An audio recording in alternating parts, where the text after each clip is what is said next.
Fala, gente, Pedro Coelho aqui na área, o canal Vamos Lá. Eu achei essa questão fantástica, eu quero compartilhar com vocês aqui. 2025 da VUNESP, Secretaria do Estado de São Paulo. Tomando agora o caso português, que nos interessa de perto, seria equivocado pensar que os preceitos mercantilistas foram aplicados sempre consistentemente.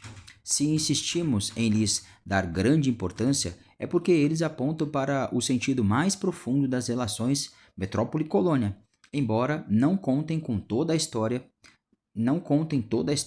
dessas relações. Boris Fausto, A História do Brasil, adaptado. De acordo com o historiador Boris Fausto, em Portugal, a aplicação mais consequente da política mercantilista só se deu em... Que questão interessante. Então vamos lá, mercantilismo, aquela política, né, chamada também de pré-capitalismo, em que o rei absolutista monárquico, que nasce ali na Baixa Idade Média, ele começa a ter muitos poderes concentrados. Ele vai controlar a economia, vai controlar a nobreza, vai controlar a burguesia, vai fazer grandes parcerias com a burguesia, na verdade, né? Vai ter a sociedade do seu lado, vai ter o seu poder validado pela igreja, e tem aí como característica econômica o mercantilismo, que tem quais são as características do mercantilismo, né? Uma balança comercial favorável, eu exporto mais do que eu importo, o metalismo, valorização de pedras preciosas, a mão de obra escravizada, a relação metrópole-colônia, considerando aí o pacto colonial, são algumas das principais características desse mercantilismo. E o que o Boris Fausto, grande historiador da história do Brasil, nos fala é que o mercantilismo ele só se concretizaria em Portugal mais para frente, mais tardiamente. Vamos ver então cada uma das alternativas e assinalar a alternativa correta. Início do século XIX, com a vinda da família real para o Brasil, quando se fortaleceu o pacto colonial e a política de exclusividade metropolitana. Realmente, por um lado, né, a coroa portuguesa ela chega ao Brasil, a sua colônia, em 1808. Porém, qual que é a pegadinha aqui? A letra A está errada, por quê? Porque o pacto colonial ele não fica fortalecido, muito pelo contrário, com a vinda da coroa para o Brasil, a colônia, que é o Brasil, ela vai virar a metrópole na prática, porque Portugal agora está sitiada pelos franceses. Alternativa A, errada. Alternativa B, fins do século XVIII, em função do auge da exploração aurífera na região das Minas Gerais e em consequência da política metalista adotada pela coroa. Opa, vamos lá. Século XVIII, você tem aí, né, de 1800 até 1800 até 1900. Não, gente. Século XVIII, falei certo. 1700, desculpa, falei errado. 1701 até 1800, isso. E o que acontece é o contrário, gente, tá?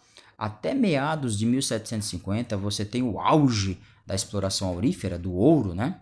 E a partir de 1750, mais ou menos, tudo indica que o ouro começou a acabar. Então, não. O mercantilismo, essa política de valorização dos metais preciosos, ela não vai ficar forte no fim do século XVIII. Por quê? Porque no fim do século XVIII, o ouro ele está escasso no Brasil colonial. Então não é a B. Letra C. Meados do século XVI, antes de se constituir o tráfico negreiro como principal negócio e fonte de... Então deixa eu riscar aqui as que não são, né? Não é a B. A letra C, meados do século XVI, antes de se constituir o tráfico negreiro como principal negócio e fonte de acumulação de capital da burguesia mercantil metropolitana. Gente, a grande razão, a alternativa está errada também, porque a grande razão pela qual o mercantilismo, né, a busca pelo enriquecimento através de pedras preciosas, metais na verdade, né, ele demorou para acontecer nessa relação Brasil-Portugal, Portugal-Brasil, essa relação colonial, no pacto colonial, tem a ver exatamente porque no século XVI o grande produto, aspas para a palavra produto comercializado, era o tráfico negreiro. O tráfico negreiro era o principal comércio, um dos principais comércios no século XVI, o que retardou aí a busca por esse metalismo. Então não é a C, porque a C fala que em meados do século XVI o tráfico negreiro ainda iria se constituir, e não o tráfico negreiro estava no auge no século XVI. Questão D. Meados do século XVII, no contexto da ocupação holandesa no Nordeste, quando Portugal passou a controlar a produção, o refino e a comercialização do açúcar. Contrário, né, gente? Nós sabemos que uma das consequências da invasão holandesa foi que os holandeses passaram a controlar o refino e a comercialização com alta qualidade do açúcar. A letra E, então, é a correta. Meados do século XVIII, sob o comando do Marquês de Pombal, quando seus princípios já eram postos em dúvida no resto da Europa Ocidental. Nós sabemos que o Marquês de Pombal foi um grande administrador de Portugal, através do terremoto que aconteceu em Lisboa. Ele era um déspota esclarecido, porque ele tinha ideias de grande papel do Estado bem visto pela sociedade. Vamos reformar o país, vamos reformar Lisboa, vamos investir na nossa colônia, vamos afastar a Igreja Católica da educação. Ele é quem retira os jesuítas do Brasil.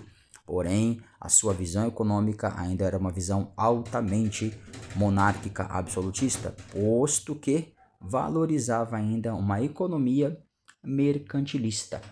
Ele valorizava que o enriquecimento de um país se dava pelo acúmulo de ouro. Esse foi um erro que o Marquês de Pombal cometeu. E aí ele fala, esse sistema econômico mercantilista já era posto em dúvida no restante da Europa Ocidental, porque a Europa Ocidental do século XVIII já respirava muito do quê? Da Revolução Industrial. Então o metalismo estava sendo colocado de lado e você vai ter aí, depois da Revolução Industrial, a concretização de uma sociedade capitalista. Portanto, a alternativa correta, a alternativa E. Vamos verificar? Aê, muito bem. Obrigado por participarem comigo de mais uma análise de uma questão. Compartilha com seus colegas professores, com seus colegas que estão, alunos que estão se preparando para o vestibular e para você que gosta de estudar história e como que isso é cobrado nos grandes vestibulares, grandes provas do Brasil. Um abraço para os meus estudantes, meus alunos, estou com saudade de vocês. Um abraço para todo mundo que acompanha o canal. Compartilha aí, me ajuda. Um abraço, até a próxima. Vamos lá.